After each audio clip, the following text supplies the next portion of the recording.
Welcome to the Fat Emperor podcast. I'm your host, Ivor Cummins. Hey, today we're back to meaty topics, and I'm going to be having a conversation with Stephen Thomas, who actually works with Sean Baker in the MeatRX team.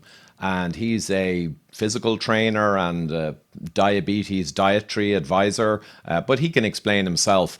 But certainly there's a lot of high nutrient density meat-related aspects to the treatment, if you will, to get out of diabetes, as we've talked about now for nearly 10 years. So great to see you, Stephen, for the first time, I think. Yes, it's nice to meet you online, Ivor. We did actually speak, it's a nice segue for you, about 3-4 years ago when I was considering a CAC scan. And this was when I was beginning to realise that low carb was possibly the best thing for me, having come from a really long background. Since I was 14, I've been into sport. A teenager, I dabbled with semi-professional soccer playing, and I was running, but I knew something was wrong. And I thought, what I'll do is, if I'm going to go low carb, I'll do a benchmark, because I'm also a trained phlebotomist. That's something from my past. So I knew I would do full set of bloods, and I'd do a CAC scan as well. And I messaged you on social media actually and said, I'm going to give this a go. You did reply, so that was very nice, very kind of you. And long story short, I had a score of 639. So it was quite high. But the interesting thing, a couple of interesting things, I think you'll find it quite interesting. Because I was a personal trainer, I'm 57 this month.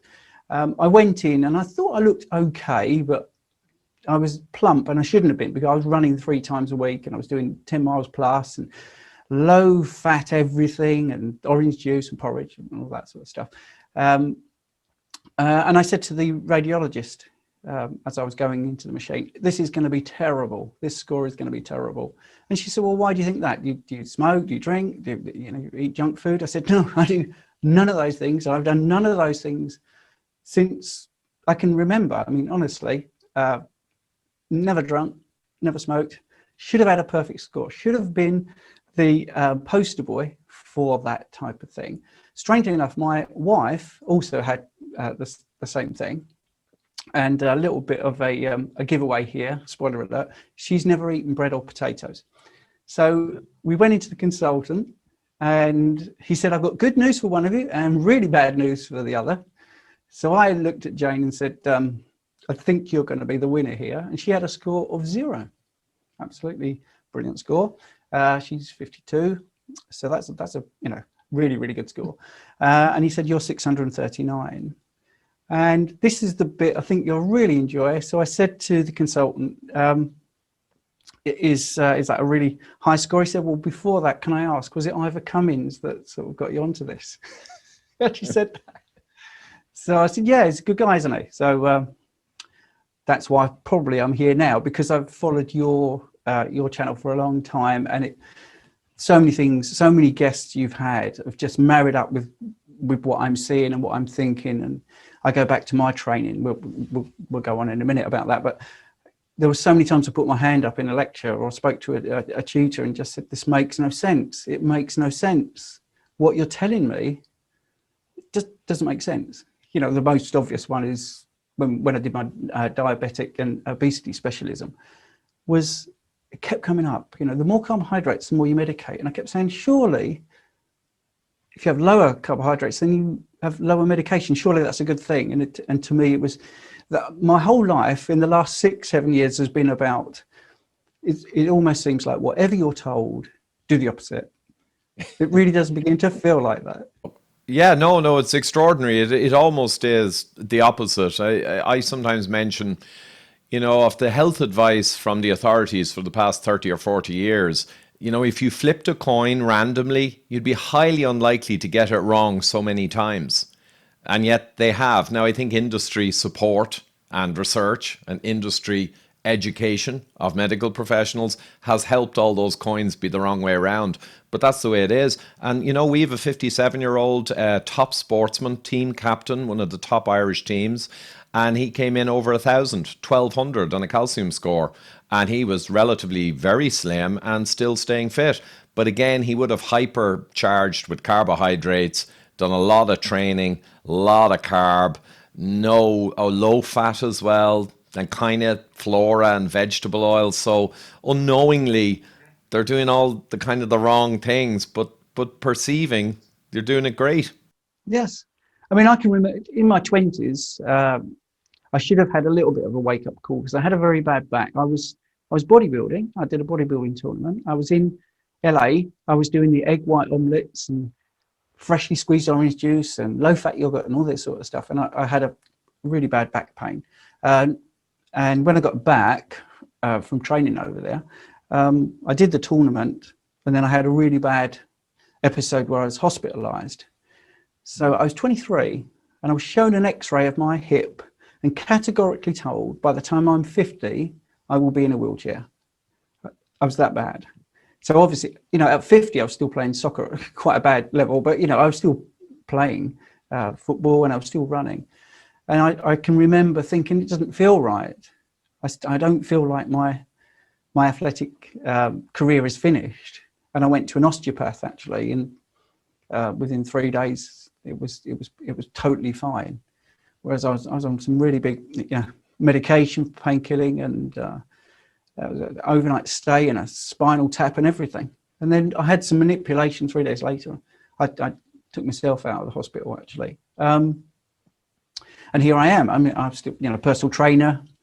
I've been a personal trainer for a long time. I would have to say that I used to have little twinges here and there. And then when I went low carb, those twinges got less and less. And the last 2 years I've been carnivore. And I would say my back is I'm the most confident I've ever been with my back, for instance. And I probably train harder than I've ever trained. Even though when I was in my 20s, my strength's gone up. So, clients I train that go, eat this way, they just can't believe the difference. Mm. Well, you've got the two-hander really. You're taking the evolutionary and most nutrient-dense kind of types of foods, which is super powerful. And you're eliminating the problem modern processed foods and carbohydrates and grains, which is super powerful. So you're doing two super powerful things simultaneously. And guess what?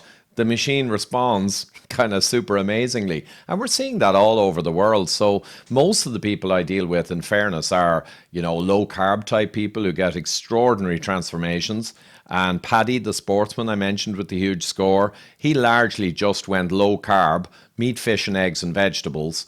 And he lost suddenly around, 3 or 4 kilos, even though he's already slim. And I was again around the middle. And he feels fantastic. And we checked him a year later and his calcium score had not moved. If anything, it had reduced.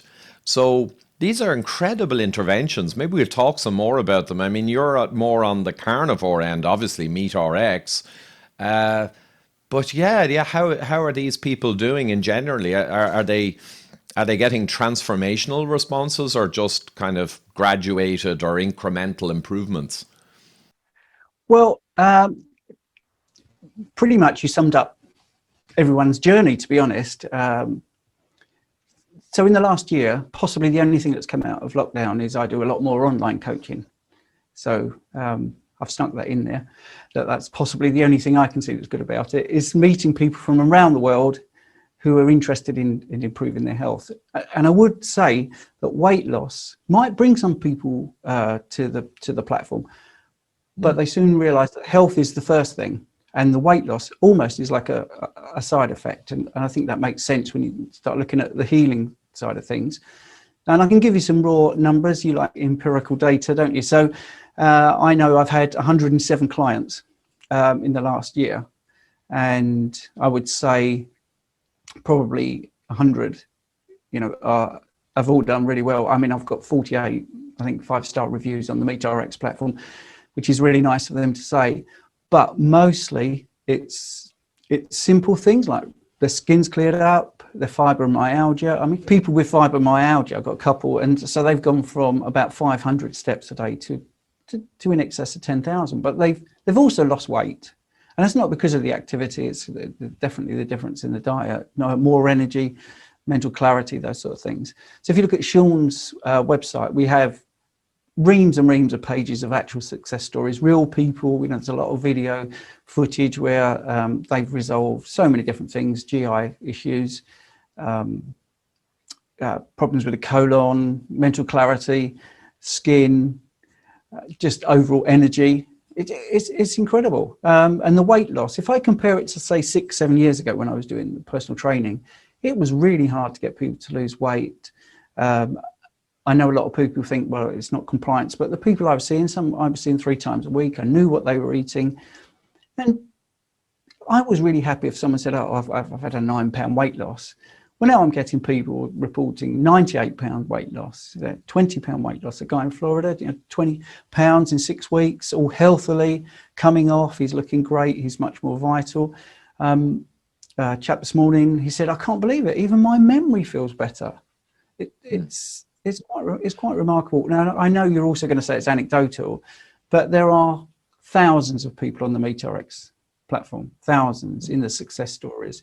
And yes, one person's story is just an anecdote, but surely 1,000 anecdotes becomes quite interesting data to look at the fact that there's very few people who fall out of the way of eating. And I have people that are long-term, one that's been doing it for 15 years and they just want a little bit of tweaking in their personal training. So I'm seeing all sorts of people that are new to it, halfway through it, used to be low carb, now want to try eating just meat or animal products. Obviously, some want to get into the sort of geeky sciencey bit, which I can do. It's fascinating just to be part of something that's so positive. Sean has a daily meeting, so we maybe have 50, 60 people come in, all members, anybody can come in, and they will just share their stories continually of improvement and progress.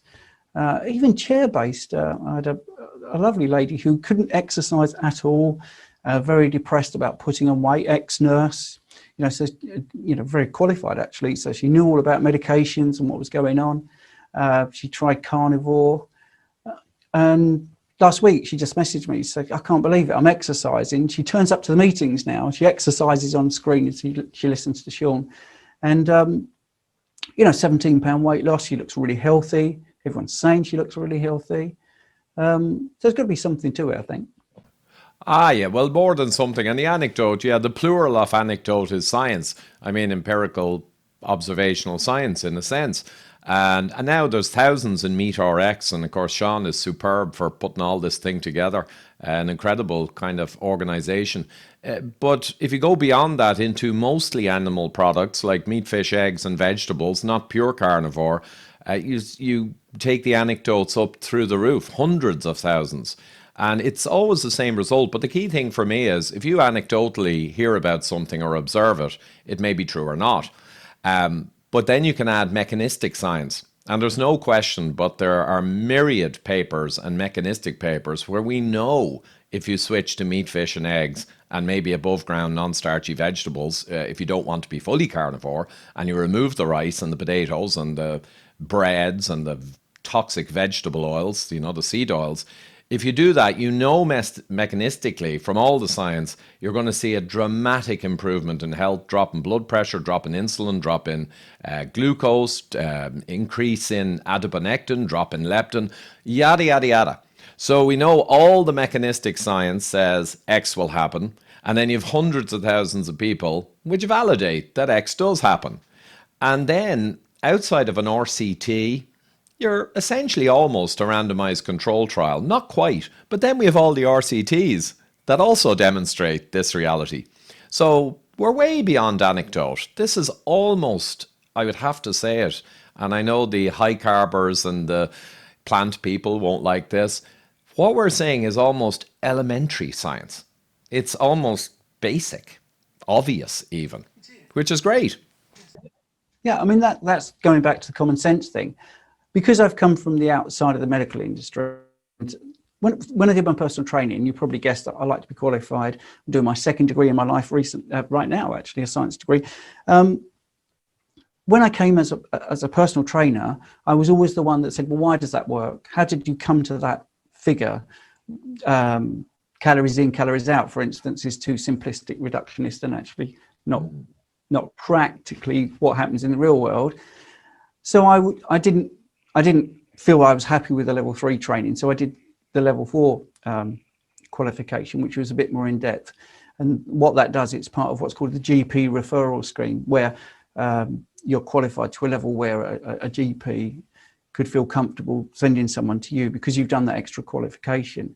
And that was a gateway into the other specialism. So when I did my diabetes and obesity, you have to learn about all the medications, all the symptoms, and just to answer your elementary thing, which I talked to you about very briefly at the beginning, I found it constantly talking about carbohydrates and the problems of carbohydrates and what carbohydrates do to your blood glucose and how you need to medicate and how much insulin you need.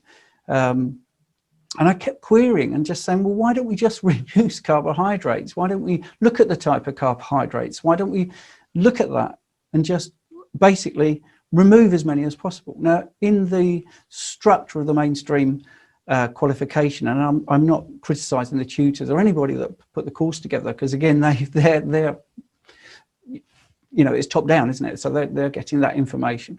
But every time I started to query it, I could see that even they were going, well, yeah, I guess, yeah, I hadn't really thought about that sort of thing. And then I went online, did my own research and found Richard Bernstein's website and the book, Diabetes Solution. And I thought, oh, I'm not the only one that thinks this. Oddly enough, a couple of months ago, I went through my old textbooks, and there are little sidebars about, well, maybe you could try low carb. It does seem to work for some people, but you've really got to find that information. You've got to do a search online and find what they're saying. So I definitely saw a difference when I started to talk to people about lowering the carbohydrate intake. And instead of having frustration and seeing people not get anywhere and stay the same weight, all of a sudden I was getting people coming in saying, oh, I've lost 7 pounds, I feel great. I feel really, really good. My blood glucose is sort of normalizing. And it is really frustrating because it is elementary. It's so obvious. And Bernstein, I'm delighted you mentioned Bernstein. I was actually thinking in the back of my mind, I'm going to bring up Bernstein because an incredible gentleman in his 80s now with a zero calcium score, by the way, and he's a type 1 diabetic. And just for the listener, type 1 diabetes is a perfect model for what we're talking about, because type 1 diabetics can't generate insulin. So carbohydrate is toxic to them because it demands insulin with a blood glucose rise that the body can't produce. So they die. And the great breakthrough was when they discovered insulin and exogenous, etc. And there were Nobel Prizes for that.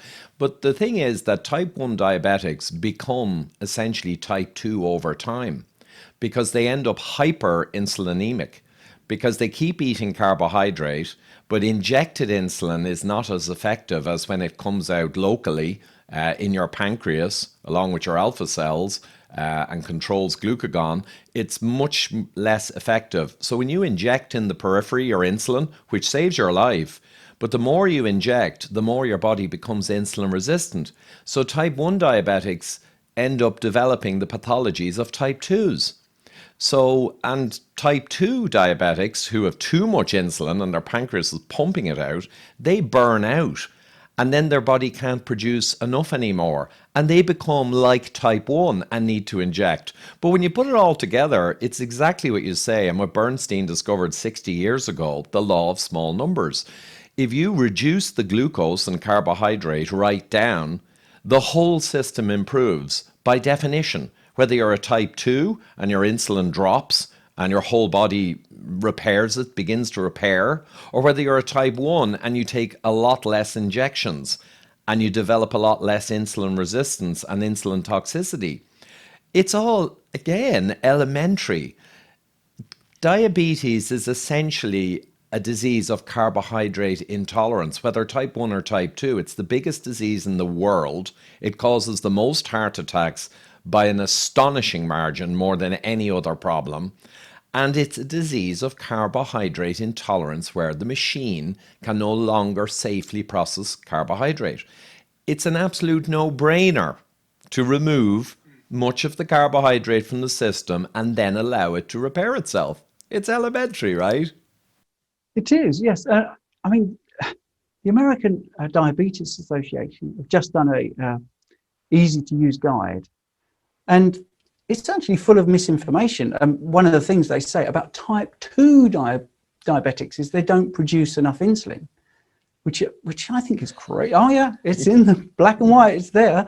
They don't produce enough. And I don't even want to get into the nutritional guidelines, but I'll go back to the type 1s, because talking about the joined up thinking and elementary thinking, I was using the same college for my personal training as my diabetes, because I like the way they did their training. And I bumped into one of the tutors from the personal training side and said, oh, I'm doing the diabetic side, and I've got a question about calories, because if you're type 1 diabetic, you can eat a ton of calories and not put on any weight, which proves to me it's all about insulin. Proves to me. And you could see the cogs going round. Oh, yeah, well, that's an exception. I said, but you're always saying everything's an exception. You know, it is frustrating. And again, not knocking the tutors, because that is so endemic, it's so around them. They just can't take that new information in and sort of make the leap. Whereas I think that was the benefit I had, because I was coming completely from the outside, very sadly into all the science and the geekiness and understanding the mechanism. I don't like somebody saying to me, this does this, unless I can understand, well, why does it do that? What, you know, like blood pressure, for instance, it goes up. Well, why does it go up? I need to know why it goes up. What does that, what happens in the body to make that happen? And I think that helps to understand, so you can then bring it back to somebody's level who wants, you know, you to explain, why are you doing this, why are you doing that? And they just couldn't get it at all.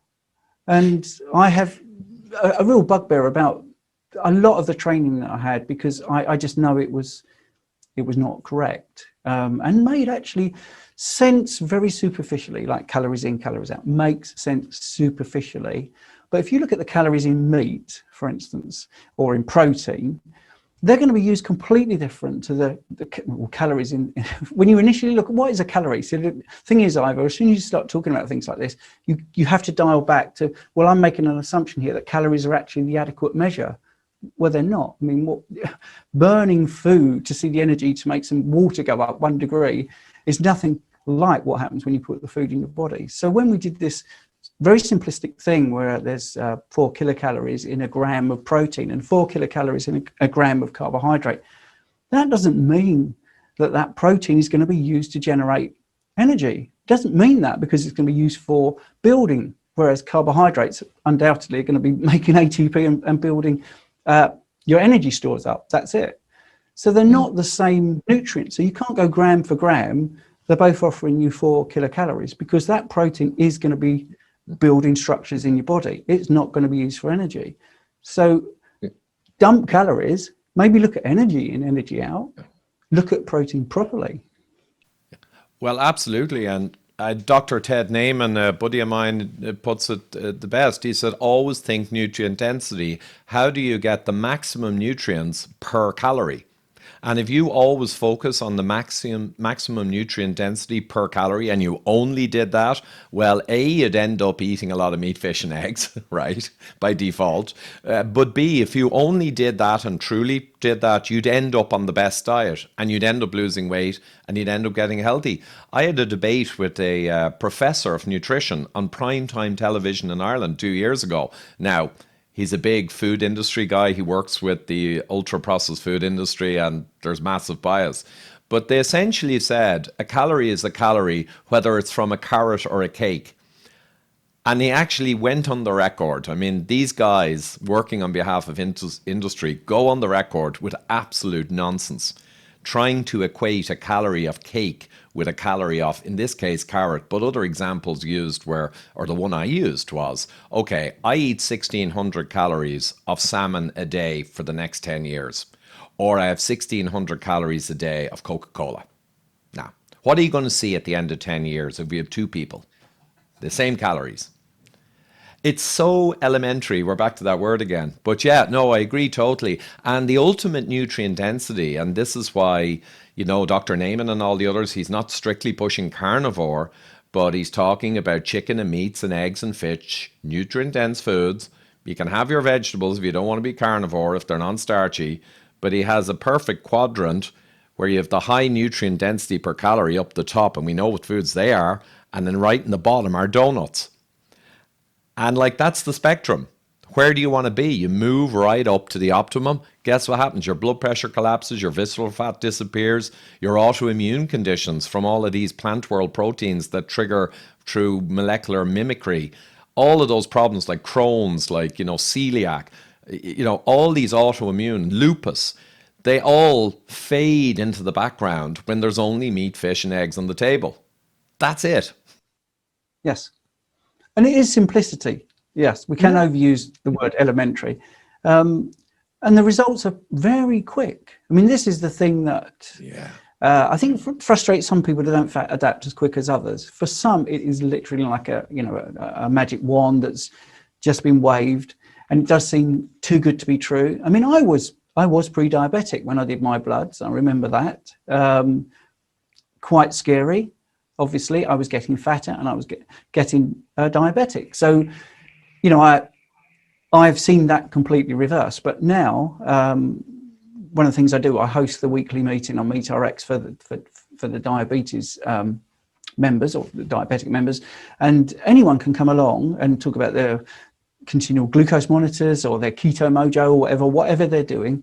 And actually, Stephen, these nutrient-dense diets, which do have a lot of animal products or maybe even carnivore, the other thing is, even within them, you can supercharge them. So I've always been attracted to the idea, and I've been saying it for many, many years, that forget about kale as a superfood. What's a true superfood? And I say organ meats. So I've been saying that phrase for many years. So, and as it happens, I'm going to put a little sequence at the end, because I'm working now with my buddy in New Zealand with an organ meat supplement we actually designed and developed together. So I'm going to have that kind of discount code at the end. So disclosure. But what do you think about adding in organ meat specifically? Myself and my wife feel quite strongly about that, even beyond good, healthy, fatty meats. Well, I can give you quite a long history, because and it's amazing when you hear what I'm going to say first. Is when I had the back pain, for instance, I started taking cod liver oil. So there's a little clue there with the liver. And I did notice that my joint pain went, and that was something I kept until I went low carb. Actually, I was always taking cod liver oil, and that definitely helped with joint pain. Now I'm eating this way, and if you ever look at any nutritional facts chart, a lot of people seem to like, well, what gives you the most of vitamin A or whatever, you will see liver pretty much always at the top, because you get so much from such a small, you talk about nutrient density. I mean, you couldn't get more nutrient dense, really. And I do understand there's some people that don't really rate them, and I think it does divide the communities somewhat, but the facts are there. We're talking data, aren't we? We're talking about, well, when you research something, what gives you the most vitamin A? What gives you the most B vitamins? What gives you the most vitamin E? And you look, organ meats are always there. And to be honest, I think the palatability does improve. Your palate changes, I think, when you go carnivore especially. I definitely would have said, I don't like liver 4 or 5 years ago, for instance, but I definitely include it in my diet. I feel I get some benefit from it. If you didn't like it, then you got supplements. So, I know we talked about vegan supplementing, but that's just like B12 to make their red blood cells actually be produced. Whereas we're talking about going a little bit more in the optimal sort of health type of things. And I think for some people, they, I have clients that definitely benefit from some of the supplements, from the organ meats. So I've got to be consistent with what I've said all through this, that if I see it in front of me and somebody's getting benefit, and I can see it in them, I mean, obviously it's all one-to-one like this, so it's pretty controlled. I mean, you're always in front of that wall with that sign, so I can look at you, same lighting, and I can see if your face improves. And I get that with all my online coaching. If they come back weekly and they say, I've included some organ meat supplements, I can see. For some, the whites of their eyes look better, their skin looks better, or they're more energetic. So I think, I've got to go with that. So I think if you look at one thing, when they break it down, what are the nutrients in the organ? They're there. It's packed. It's nutrient dense. And also with the anecdote with people that don't really like liver, for instance. I use that as an example because that's a common one. I mean, I eat kidney, and I actually really like kidney. And I think the freshness, so if I go to a butcher and get kidney, it's been butchered. I think that tastes slightly better than like supermarket supplied. But then I get the odd person that will say, I really want to get into the organ meats. I want to try it, but I've tried liver, hate it, absolutely hate it. So then you think, well, you could try the supplement because it's still going to give you the nutrients that you want. And most suppliers, you can look at the ingredients, see how they processed it, have they added stuff that you don't particularly want to eat, and you can narrow it down to some really good products. That's pretty much true of all supplements, but organ meats definitely, for some people really do work. Yeah, and that's the way I looked at it, because I knew people didn't find them too palatable. Sadly, we as a species in the last couple of 100 years have moved away from them and lost the taste, and it's very sad. So I actually like kidneys as well, especially with cream, if you do kind of calves kidneys. But in the case of this product, Organ Ultra, what we went out has got New Zealand sheep, best in the world, grass-fed, and the actual plant and factory is right in the middle in Christchurch of the whole sheep country. So we mixed various types of organs. They're freeze-dried in the best processes. Nothing is lost. And yeah, you've got all the nutrients in there, but you've also got the intangibles. So you've got all these peptides. And, when we eat animal foods, we are eating of ourselves in a sense, the same species, the same, and all the buildup of all those key nutrients and peptides and protein structures, they all tend to be centralized in the organ meats. And that's why, the animals, when they did kill to eat, they would often go for the marrow, for brain, for heart, and for organs as the prize of the hunt. Because instinctively they knew that's where the gold is. That's what's going to keep me at my best.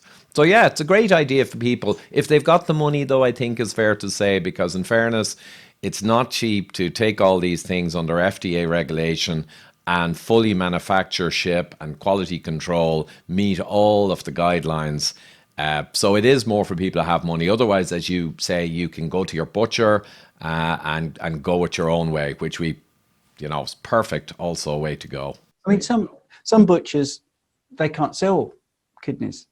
So you could possibly say, those kidneys you got there, how much are they? And some will actually give it away. That's definitely true. In the UK or in England, we've had that. But I would also say about budget, if you look at the world's food waste, 84% of food waste is non-animal products. So when you're eating this way, you tend to eat less or throw out less. I think you're getting more for your money. So if you look at your overall budget, it might seem initially that it's going to be more expensive, because I think people believe you're eating, steak every day and all those sort of things are expensive, like ribeye is quite expensive. But actually, I eat probably less than when I was high carb. I certainly waste a lot less. If you've got a ribeye, you don't waste it, and it keeps you full for so much longer. So I'm not snacking in between. There's no sort of nibbly bits and all those sort of processed things I used to eat, and protein bars, and oh boy, that all mounted up. So I think if you're looking for, and some people take a multivitamin, so why not have some organ meat, which has got so many nutrients in it? It's incredible. Yeah, nature's multivitamin is the way I heard it described. But that's a great thing about sustainability and all. Grass-fed animals, like in New Zealand, are highly sustainable. And the organ meats currently, a lot of them are shipped to China because, believe it or not, you can criticize the Chinese, but they've got a lot more awareness around traditional foods, nutrient density, and solutions to health problems than we do in the West now. We're all drugged up to the eyeballs. But they actually purchase a lot of the organ meats from New Zealand. So when Warren, my buddy, went to get hold of them, they weren't that easy to get hold of, particularly the top-end freeze-drying processed ones that lose none of the nutrients. A lot of them are being sent to China. So I think that the Chinese are smarter than us in some things, right? Yeah.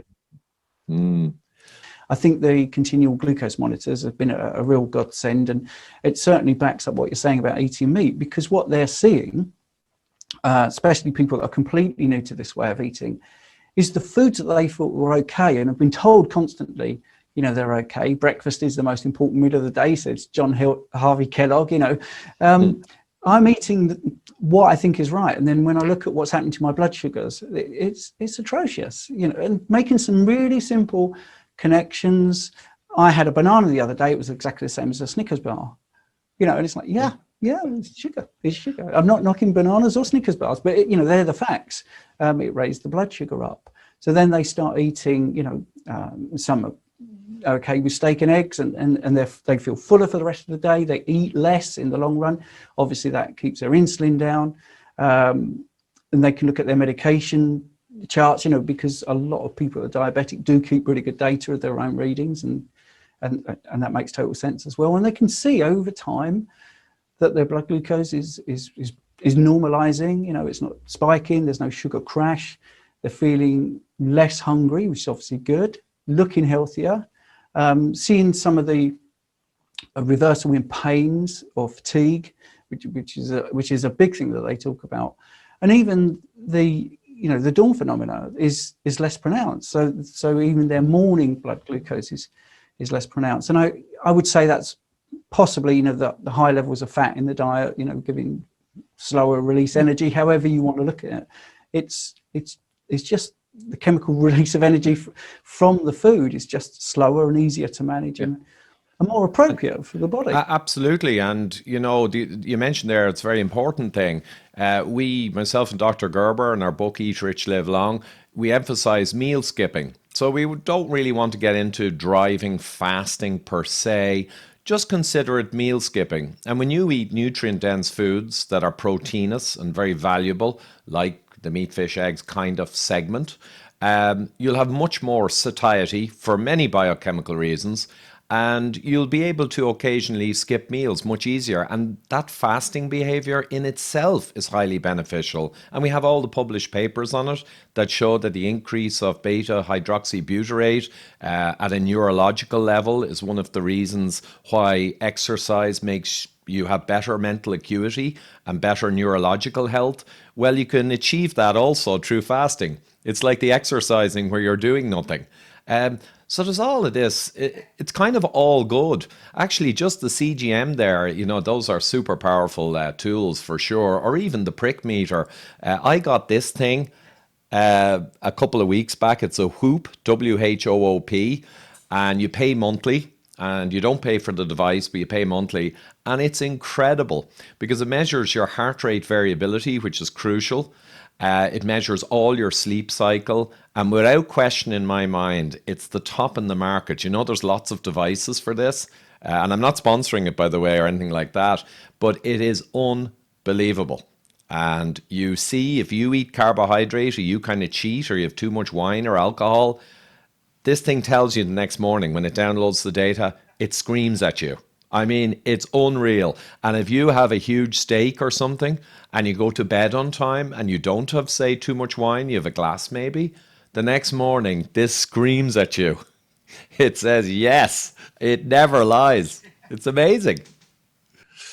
Yeah, I believe actually that the continual glucose monitors were fighted by it was fought, wasn't it, by the medical profession. They didn't really want people to have them in their hands. I seem to recall that they didn't like that control from the patient for some reason. It's like CAC. They pushed against CAC for 30 years because it would take more people off drugs who didn't need them than it would put people on drugs who did need them. So they didn't like that. And it would cut the revenues in the cath lab and it would remove all the unnecessary angiograms. They didn't like that. And the insurance people didn't like it, and pharma hated it. So as a result, CAC was buried for 30 years. And you're right, they now don't like, the food industry and the pharma industry do not like continuous glucose monitors because it puts the power back in the people's hands and they get to see what the bad foods are. You don't want them seeing that. And it takes them off meds because they are now measuring it. If you don't measure it, it don't get fixed. People with CGMs are able to fix their diet. That means less meds. So there's a lot of forces pushing, of course, not to have widespread use of this data. Yeah, I think that's the thing that's frustrating. Before the lockdown, I used to do a monthly local sort of talk with people, and they'd come in and they'd have their blood pressure readings. And most common thing I would have said to me is, well, why has nobody told me this before? So it's quite a mixed bag. They were coming for different reasons. The majority was diabetes, some for weight loss, some for things like fibromyalgia. And I would say something very basic, talking about carbohydrates, for instance, or the GI index. Have you noticed it's only food with carbohydrates in the GI index? There's a reason for that. It's because they're trying to look at the impact of one particular food group. And they would all lose weight. They'd all come in with lower blood pressure, the ones that were doing that. The ones with fibromyalgia would come in, literally, I remember one girl coming in without crutches, you know, and it was brilliant because we'd have 8 people, very different, you know, mixture of ages, all coming to this way of eating. And this is more low carb and ketogenic. A couple of people have since gone carnivore, which is a really common thing. And I suppose that is, again, being simplistic, but go the other way, in a good way. I've dropped some carbs. I'm doing low carb. I feel great. I went ketogenic. I dropped more carbs. I feel even better. What if I drop some more carbs? Will I get even better? And I think that's, you know, the journey down into carnivore is just reducing carbohydrates. I'm not saying carbohydrates are bad per se. It's what it does to the body, and some people can tolerate it. Like I mentioned, my wife with the zero thing, she eats above ground vegetables. She's fine with that. When we did our 23andMe genetic makeup, I'm Neanderthal and she isn't. So I probably am a bit more predisposed to thrive with meat. And it's not even rocket science, you know. And then the point I'm getting to here is, so I had like 10 people every month, and they're all getting good results. I think the average weight loss was something like 12 pounds within a month. We had some losing 18, some losing 7, that sort of thing, all pretty happy. And we'd have a couple of months, and then one would come back and put the weight back on, and I'd say, well, what happened? And it wouldn't be that they didn't like the diet. It would be because their friends have told them that this is going to kill them. And I said, but you looked amazing and your blood pressure was lower and you felt great. Yeah, but I told my doctor, nurse, whoever you want to say, insert whatever you want into that sentence, whoever they spoke to, just scared them with no science whatsoever. And you know, that's a key point. And again, I'll mention Dr. Naiman again, just because it comes to mind. When he was a young doctor, an internist, he was working with a lot of older professionals and even a professor or two. And he noticed that he was seeing all these people coming in who are dropping their blood pressure rapidly, going off meds appropriately. He could remove some meds, and they were slimming down and they were looking fantastic, and ailments were kind of fading away. And he was astonished, and he began to ask them, and this is back in the Atkins era, and they all, to a man or woman, were saying, oh, well, I'm kind of doing this Atkins diet thing. So Ted, because he was an engineer originally and then did medicine, right, like you described earlier, he said, okay, this is a fact now. It's observational, right? But everyone who's doing this is getting results that you won't even get with meds. That's a fact. How is that? So he brought it into the older experienced doctors and told them about this. This stuff is crazy. It's happening. And they just laughed at him. And they said, oh, you know, Ted, that's all very well until they, you know, have a heart attack walking back to their car in the car park from your office. Ha, ha, ha. And they all laughed. And Ted knew at that moment something huge. He knew, A, they're all wrong. B, that they're absolutely convinced in their wrongness. And kind of C, they are the ones who are advising all the young doctors and advising all the patients and setting the narrative. So he just thought, wow, they have it upside down. And that launched him on his journey towards nutrient-dense meats, fish. And he was vegetarian. He went to Loma Linda, right? So he basically kept the same body weight, but turned into a slab of muscle. And that was from a white, paunchy, kind of skinny guy, kind of weakling type. And he has 2 pictures of himself. And you look at the pictures. It's the I gotta put them up on the screen when I put this pod out. They're just hilarious. Okay, yeah, I mean, I think Dr. William Davis, the Wheat Belly author, had a similar story. I think where he's just started a questionnaire of his patients, and the same things like bread and potatoes kept coming up. I think that was interesting. You also talk about doctors that are very embedded in their beliefs. I mean, I can't believe I found this out, that the biggest killer of cardiologists in the USA is cardiovascular disease. You know, and you think, well, Did you did you know, Stephen? Actually, we featured this. I think we featured in the movie we did, or actually, I'm working now with Extend Life in New Zealand. My new buddy Warren, the last few years, has a vertically integrated nutraceutical business, FDA approved, every approval, right? Incredible system. So we've worked together on new products, and one of them was CX8 for cardio.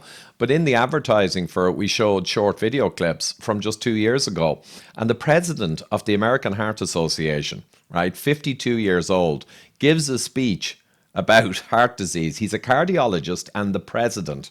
And I think he's on the statins too because he has a family history, but he wasn't really that overweight or anything. And an hour after a speech, he collapsed with a massive heart attack and he was dead for a couple of minutes. His daughter kept him alive, and then they had professionals obviously in the hotel given the conference, and they brought him back to life. I mean, like, and the head of the biggest medical insurance business in the US, it's Ivor. Oh, what's the name again? It's a famous name. Anyway, he died in his sleep, 61, massive heart attack. You know, they're president of this medical health insurance, the biggest one, I think, in America. So they just don't understand their own stuff. It's sad. And I think the thing is, they don't seem to want to. That's one of the things I find quite frustrating.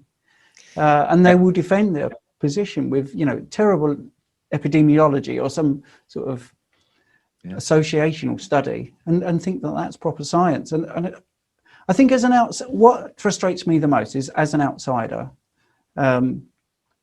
you come in with all logical questions, and you're not trying to trip people up.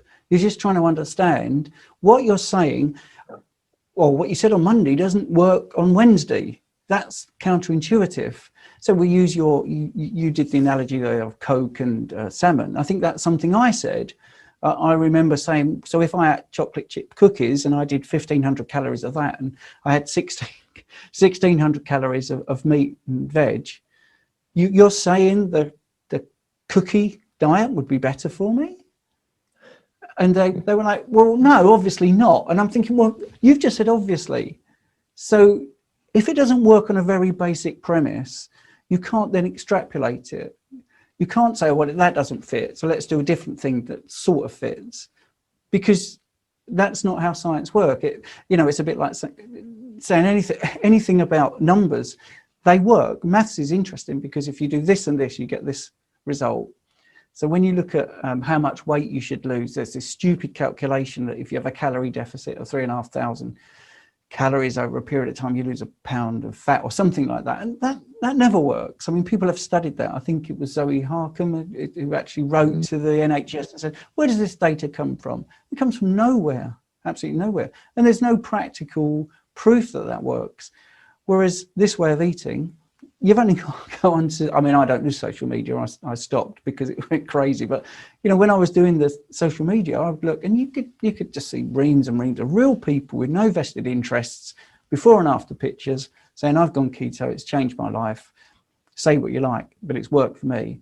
And like you said, I mean, I know I'm talking about carnivore and more meat or animal product-based dieting, but it's the same principle. I don't see thousands and thousands of long-term vegans saying that. I know initially, if you go vegan, for instance, firstly, that's good because at least they're thinking about their health and way of eating and probably coming from a very bad diet. But you don't see very many long-term that aren't supplementing. There's a lot of fall off, isn't there? I think it's like 85% of people stop after about 3 years or something. You don't tend to get that in the carnivore community. You get really long-term results. The results are too good, and that sustains people. And the community, of course, helps a huge amount. Like you guys, a community, it helps people falling off the wagon, helps them not to have their doctor send them back into the fire and all that kind of stuff. But yeah, the thing about veganism, you got to be really careful and supplement very carefully. And I think there's the cardiologist vegan, is it Khan? Who I actually quite like, even though we've sparred before. But the good thing about him is he's very honest. He's done blog posts to say, guys, as in vegans, my tribe, you must supplement, because he wants them all healthy like him. Whereas some people who are ideological vegans say you don't need to supplement because that suits their narrative, and they're actually putting people at risk, which is terrible. But vegetarianism is not so kind of risky as veganism, because you're getting a lot more nutrients, and they also, if maybe they have some eggs or something.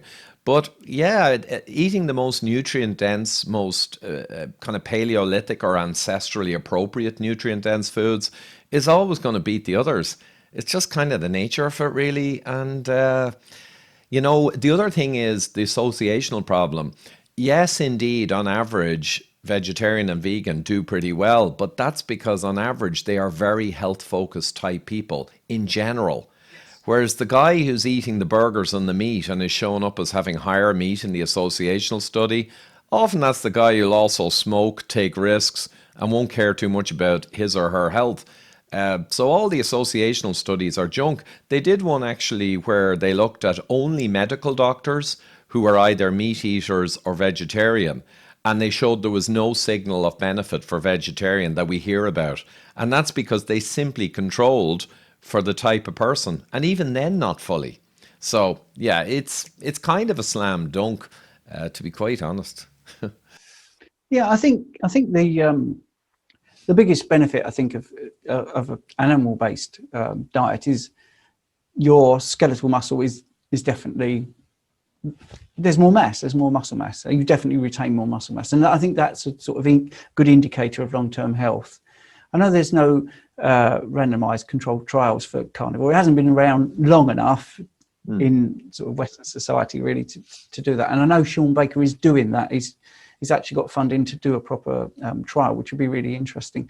But I think there is trials about longevity with people with greater muscle mass. They tend to live longer. That seems to be the case. I know it's associational and observational studies, but I think most people would see that, they're looking at their relatives, their grandparents or whatever, they start shrinking and they get weaker.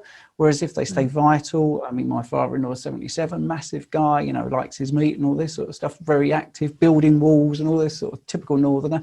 He's still out and fishing and really he's so vital. Whereas I can meet somebody else who, is not particularly eating well, and you can just see they're all skin and bones, and next thing you know, they've fallen over in their lounge and they've got a hip fracture. And although these are extreme examples, that you hear it all the time, that if someone is getting old and frail and losing muscle mass, then you've got the complications.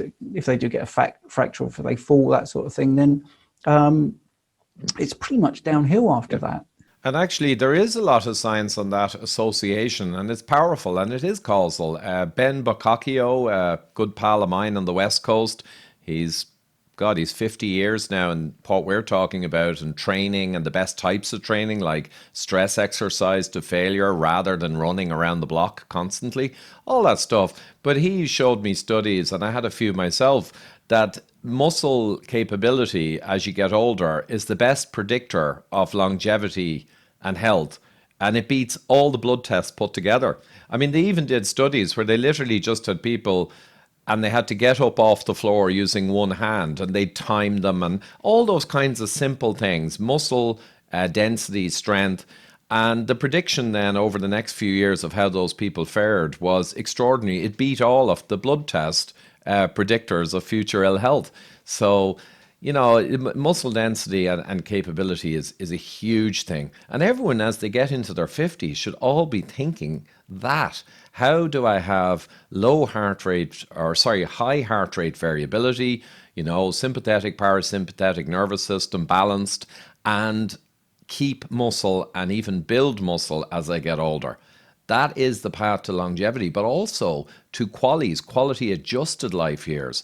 I always said to people back in 2012-13, when I started into the health sphere, it's not just about living longer and not having a heart attack and not getting diabetes and not getting an amputated foot. It is all that, but it's not just living longer. It's quality adjusted life years. So if you do the right thing now in your 40s and fix all of this problem, and it's not hard, like we said, you will not only probably get another 7 or 8 years, that could easily happen, but the whole 30 years you have left or 40 are all going to be much richer with mental acuity, with embracing life, feeling great, looking better. It's like just a win to the power of 10. And if people understand that and internalize that, how big the win is, the prize, it can then help them when they understand that, fully internalize that. It can help them maintain the lifestyle. So it's a virtuous circle. Keep your eye on, say, wow, this is not just so I can fit into those jeans. I can decide, okay, screw the jeans, I'll eat this pizza. It's not too hard to do. But if you have your whole future kind of qualities all centered around eating nutrient-dense foods, and they're delicious too, let's be honest, then you can maintain it. Like you say, the MeatRX people, they're maintaining it long term as a group. Yeah, and I think there are so many benefits to working out. I mean, this is where it's interesting coming back to the personal training. It really does marry up with virtually everything else I do. Is if you're working out, your insulin sensitivity improves, your glucose, your usage of glucose is improved, because obviously you're pumping your muscles up and you're working out. So that's good. Your cardiovascular system is getting a workout as well. So not only are you eating in a way where you'll get enough protein for protein synthesis to keep your muscles going, fat will provide the energy, you're working out better, you've got lower levels of insulin. I mean, I'm a great believer in short, hard, intense workouts, actually. PTs call it shit workouts, short, hard, and intensive. So you really are getting more bang for your buck, and you definitely get enough protein. And I think this working your insulin to a lower level constantly, making sure that your uptake of glucose is optimal, ends up making you just a healthier person. And again, the word of this podcast is probably elementary. It seems really obvious to me that if you work out a bit and you improve your insulin sensitivity and you keep your blood glucose down, and it just goes up when you need it to exercise, and you manage that really really well. And obviously sleep is important. We haven't talked about sleep, but obviously that helps. It's such a win-win, and it is so simple. I mean, one of the strange things, one of the textbooks we were recommended to get was the Guyton's Medical Physiology textbook when we did the diabetes and obesity studies. It's quite a big tome, and I think most GPs in England use it as a reference book. And I remember highlighting one particular sentence about fat metabolism, and it said all aspects of fat metabolism are greatly enhanced in the absence of insulin. And I said, well, there you go, weight loss. In a sentence, in a physiology textbook, stop raising your insulin and you will burn fat. That's it. Can we go home now? That pretty much, that kind of clinches it. I know we kind of have to head to a close at the hour, but it's interesting how the word elementary, I just mentioned it instinctively at the start, but how it's been a theme throughout. And, an interesting thing I've said for many, many years, because I've been a complex problem solver in corporate, and I'm kind of top of my field in that. I was just born with that talent. It's nothing I can say I can claim. It's just the way I was wired neurologically. But the funny thing is, the most complex problems with teams of up to 100 engineers and tens of millions of dollars being lost related to them, and the pressure, and you're 80 hours a week working on myriad variables, myriad experiments, and it's hell in the middle of it because you can't understand what subtle interaction of many factors is coming together to cause this failure. It's a killer. I love it, but it's a killer. But I always say, when you solve the problem and you understand all of the interplay of the things and how it actually occurred, it seems easy in retrospect. It always is trivial. I can go into a management or a VP meeting and give them a summary in 5 or 6 minutes, even to management people, and explain the root cause diagram and why it happened. And it's almost like the VPs are thinking, well, it doesn't sound like it was that complicated. Why did it take us 2 months? We lost like $28 million in customer returns. Now, they don't really say that, but they almost feel like it. But that's the way it is. When you understand something and you've decoded it, it does seem elementary. So anyway, there you go. That's my problem solving rant. Well, yes, that reminds me of how this might be an urban myth, and I think it probably is, but it does sum up how some people think, and overcomplicate things was apparently when NASA were going up to space, they spent millions of pounds working on a pen that works in space, but the Russians took a pencil. And would you believe, just for the guys our age, do you remember when I was a kid, the Parker pen that could write upside down? Yeah, that came out of NASA. But the problem was, even as a kid, I thought, well, that's kind of cool, but big deal, really. And sure enough, it never really, it caught on for a year or two. But perfect example to wrap up with, I think. And so just want to quickly check, I'm going to put them in the links below, but maybe your primary websites or how people can reach you or access you. Okay, I've got two. One is very basic. It's ketocarnivore.co.uk. And that's because so many people ask me, well, what do you eat? So it's just a website with pictures of what I eat, and it's really basic, but it will give you day by day what I'm eating. So some people like that sort of guide, and there's a little bit about my blood glucose.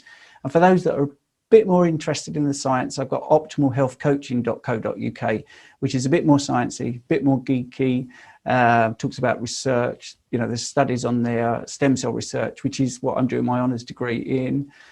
So you've got those two choices, really. I don't do any social media because I just found it frustrating. Great stuff, Stephen. We'll go with that. So a two-hander, if you will, kind of the straightforward, what I eat, how I live, and then the more sciencey one. I like it. Yes. So super stuff. Any other last thoughts before we wrap to a close? Well, I'm going to thank you because I think you're doing a good job. I know it's really difficult. I posted something on Facebook which was factual, which I don't want to get you taken off air on YouTube, so you can cut this if you think it will. But I just quoted something Bill Gates said word for word and put the video up, and I got banned. Now, I didn't even add a comment or an opinion. So I want to thank you for sticking to your guns and doing all the science-based stuff, to making it accessible, what you just said. I know you do some short videos. This is to tell your friends because they don't want to spend 20 minutes listening to the facts, which I think is quite sad in a way. In such a big situation, you should want to know what's really going on. And I am sure you've had some pretty nasty comments and some bits that you wouldn't want to read. I'm sure of it. But in the end, if you can prove something and the figures are there, and this is the thing you talk about, people who want to look up studies. I don't read the conclusions. I look at the data. I look at the way they've used the words wrong, risk when it should be incidence, and relative risk when, well, can we look at the actual numbers? Because what are you really saying? Adjusted figures as opposed to what was observed. So you do that, you do it properly. You say, these are the numbers and this is the outcome. And this is what's happening, and it doesn't seem to work when you look at the numbers. So I know how hard it is. Sean gets it as well. You put something up which is based on actual science, you get slated by somebody that just is spouting the mainstream narrative, and it's very frustrating. So I gave up on it because I found it maddening and frustrating and beyond belief some of the comments I got. And so I'm going to thank you. That's how I'm going to sum up. Nothing about me. I think you're doing a good job. Hey, thanks a lot, Stephen. Really appreciate that. And I'm getting a lot of messaging, as you can imagine, that's similar. And again, I don't need that, but it's great to hear it. This is a labor of love for me because what's happening in the world, we didn't want to get into it in this podcast, but it's quite sinister in the extreme. I've got abuse that's unbelievable, but I always say, as FDR said, memorably in his great speech, I forget where it was. Anyway, he said, I welcome their hatred. And he welcomed the hatred of the wealthy class who were, ruining America. He went against them and he got an awful lot of abuse, but he knew he was right. And he was proven to be right because he did fix the depression, etc. And then he became a hero. But I always loved that phrase, I welcome their hatred. So for all my enemies out there, remember, the more you spew your hate and your anti-science at me, it actually rejuvenates me. It makes me grow. It's the fuel I live on. So there you go. On that positive note, we'll wrap it up, and I'll put your links below. And great work, Stephen, and long may you continue to bring so much to all of the people you help. Thank you. Hey guys and gals, hope you enjoyed that discussion. And now I'm going to tell you a brief New Zealand story. So I'd never been there until November of last year, and it's an incredible country. It's also a country where they have the best grass-fed sheep in the world, and those sheep also have highly nutrient-dense organ meats. So the reason I was in New Zealand is because of my new buddy, Warren Matthews, who contacted me last October, and he wanted to know how he could better design and produce products that would help people with prevention of calcification and heart disease. So he actually wanted to come over all the way to Ireland, that's 36 hours, 3 flights, to meet with me. And I said, well, okay then, but no promises. And he arrived and we spent several days in meetings, discussions, meeting of minds, and also went out for a couple of great meals with my family. So long story short, he wanted me to come over and see his place in New Zealand. So I went over and met with him and his wife, and I got to tour his purpose-built facility that he built 10 years ago. He's the owner and CEO of a nutraceutical manufacturing plant. Because I spent 6 years in FDA-regulated medical device manufacture and another 20 in high-volume products, I was fascinated to go through all of his processes and check them out.